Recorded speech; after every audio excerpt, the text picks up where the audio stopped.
ओम श्री परमात्मने नमः। यथार्थ गीता छठा अध्याय श्लोक 9 और 10।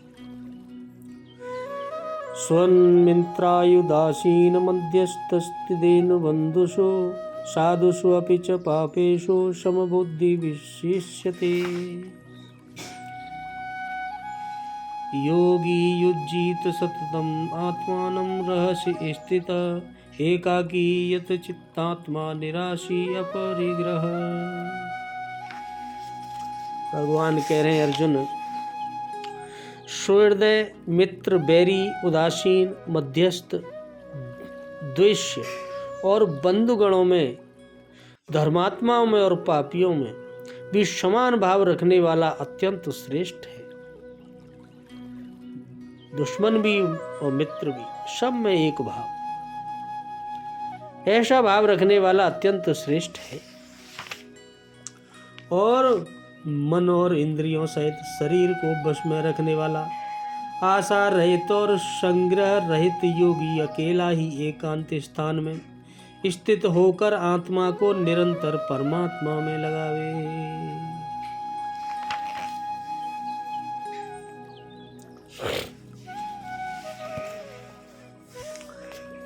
प्राप्ति के पश्चात महापुरुष समदर्शी और समवर्ती होते हैं। जैसे पिछले अध्याय में उन्होंने बताया कि जो पूर्ण ज्ञाता या पंडित है वह विद्या विनय संपन्न ब्राह्मण में, चांडाल में, गाय में, कुत्ते में, हाथी में समान दृष्टि वाला होता है। उसी का पूरक यह श्लोक है। यह वह हृदय से सहायता करने वाले सहृदय, मित्र, बैरी, उदासीन, द्वेषी, बंधुगणों, धर्मात्मा तथा पापियों में भी समान दृष्टि वाला योग युक्त पुरुष अतिश्रेष्ठ है। वह उनके कार्यों पर दृष्टि नहीं डालता, बल्कि उनके भीतर आत्मा के संचार पर ही उसकी दृष्टि पड़ती है। इन सब में वह केवल इतना ही अंतर देखता है कि कोई कुछ नीचे की सीढ़ी पर खड़ा है तो कोई निर्मलता के समीप है, किंतु वह क्षमता सब में है। यहाँ योग युक्त के लक्षण पुनः दोहराए गए हैं। कोई योग युक्त कैसे बनता है, वह कैसे यज्ञ करता है,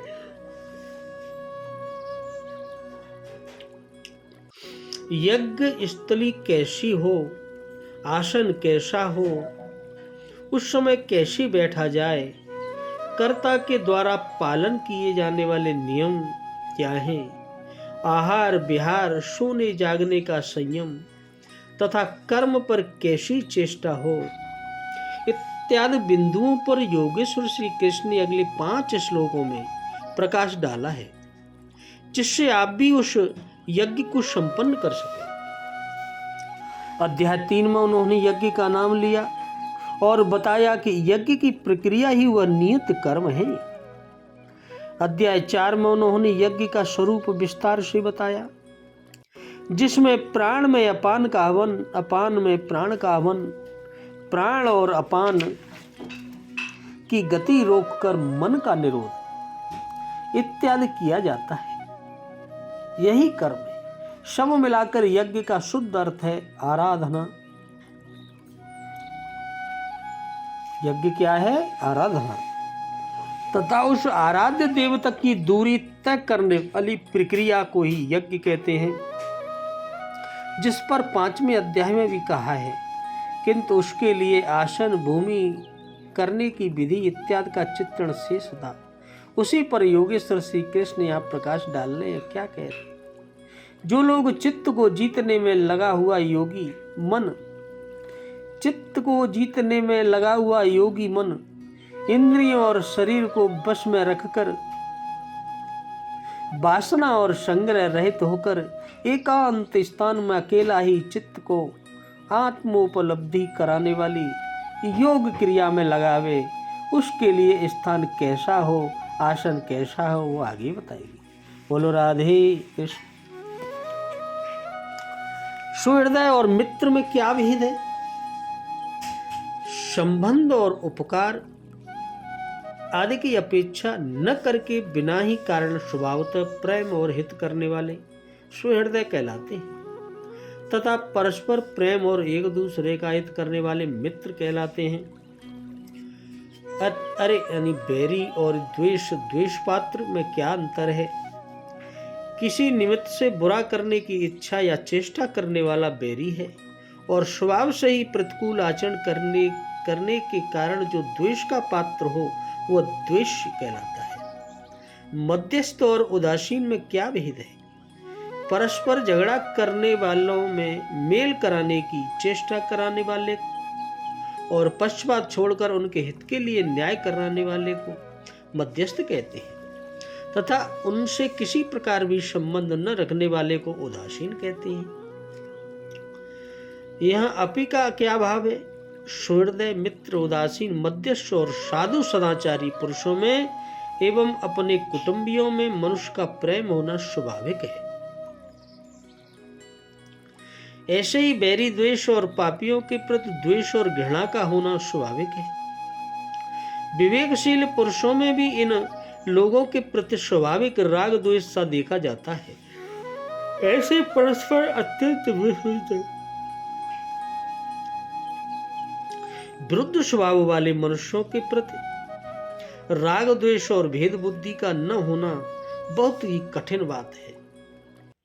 उनमें भी जिसका संभाव रहता है उसका अन्यंत्र संभाव रहता है। स्वार्थ रहित सबका हित करने वाला, पक्षपात रहित दोनों ओर की भलाई चाहने वाला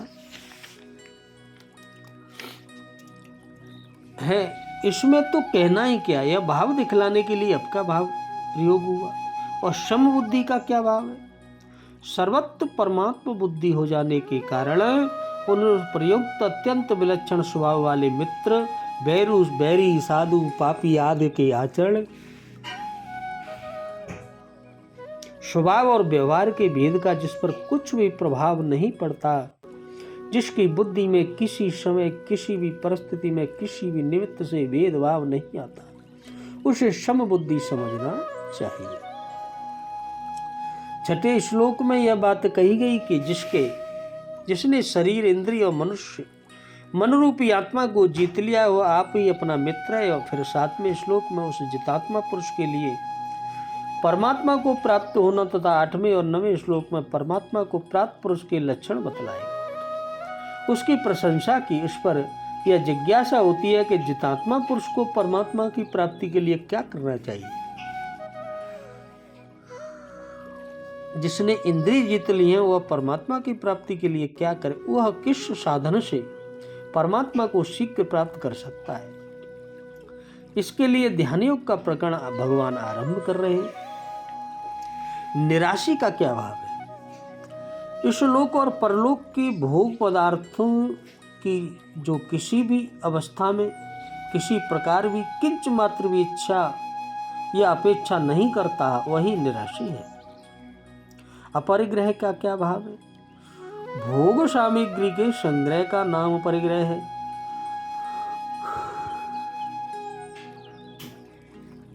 जो उससे रहे तो उसे अपरिग्रह कहते हैं।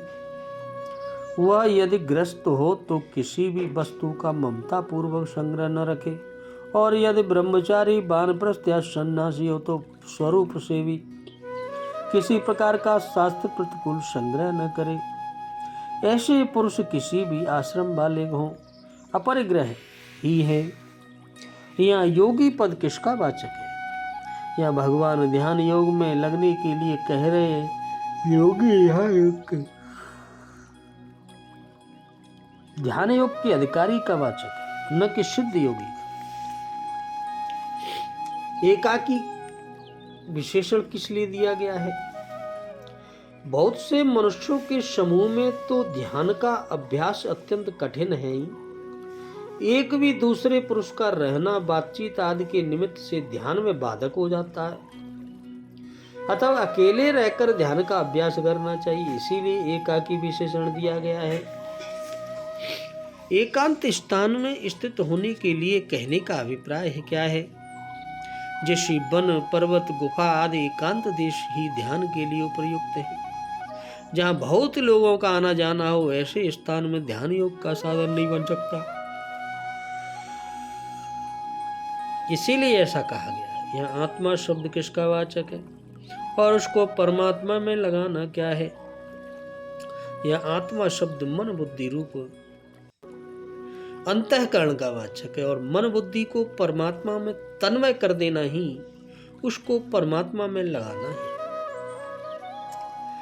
सततम का क्या भाव है? सततम पद युज्जित क्रिया का विशेषण और निरंतरता का वाचक है। इसका अभिप्राय यह है कि ध्यान करते समय जरा भी अंतराय न आने देना चाहिए। इस प्रकार निरंतर परमात्मा का ध्यान करते रहना चाहिए, जिसमें ध्यान का तार टूटने ही न पावे। बोलो राधे राधे, जय श्री कृष्ण।